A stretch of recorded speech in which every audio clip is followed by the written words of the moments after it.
Hello everybody and welcome back to the dungeon. This is Lampworking 101.38. What we're gonna be making, I don't know why I'm laughing.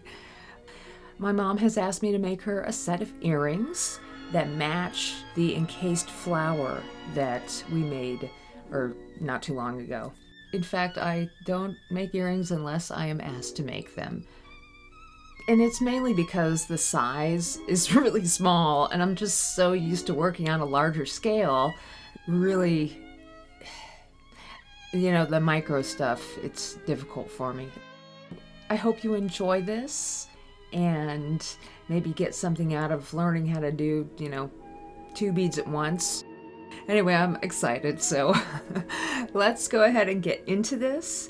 And thank you guys so much for watching. We'll see you next time in the dungeon.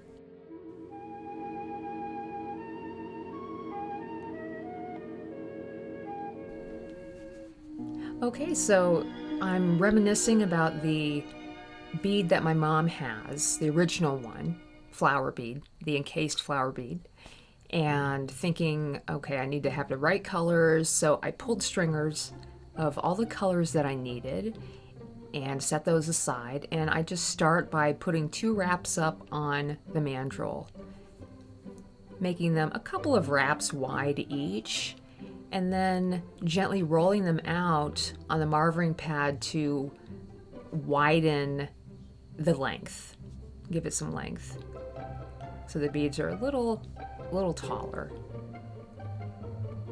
And my footprint is wider as well. And then I'll add a little bit more black on top of those, knowing that I'm going to be adding all these colors, so I keep this as small as I can.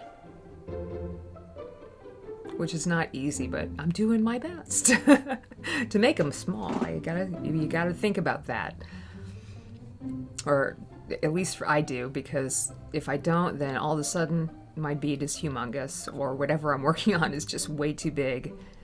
I just like to use a lot of glass.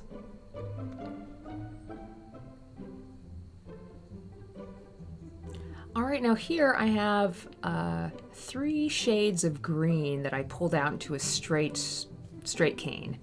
And I'm just wiggling those back and forth on my base beads that are black. And having that background of black really makes these colors pop off of the background. Okay, I have this very light pink that I'm using for the flowers.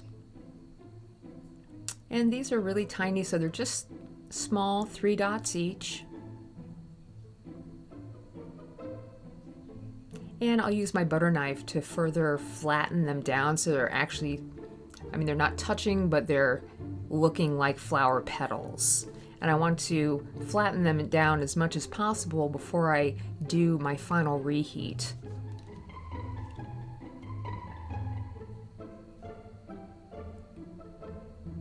I always find that flattening the dots down as I go in certain situations is very helpful. Things don't tend to get so blurry or overheated, or it doesn't get like a heat rash or anything. All right, what is this? Okay, this is a violet that I'm adding to the center, slightly large. As much as I can get on a stringer. And that's gonna give the center of each flower a slightly darker shade.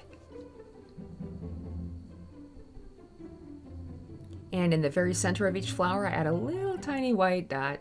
Yellow, sorry. Oh, look, I'm adding 3. I didn't realize that until just now. Okay, cool. I can't believe this. I'm watching this thinking, I can't believe I made these so small.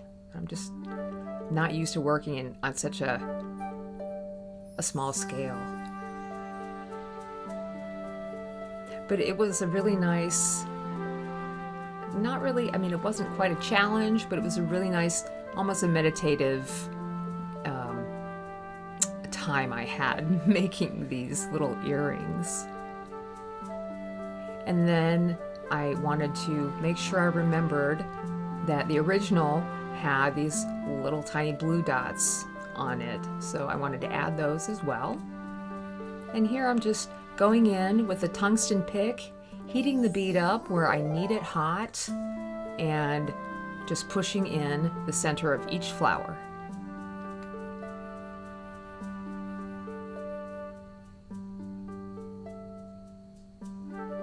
And then I do push in a little bit on each of those little blue dots too. And now, finally, I'm just adding my clear wraps to the outside. And if they're not perfect, it's okay. It always comes out looking good, as long as you don't get that, any kind of like overheating of the clear. And that's pretty sufficient, and I really enjoyed how these turned out. There they are. So thanks for watching, you guys. I hope you enjoy, and we'll see you next time.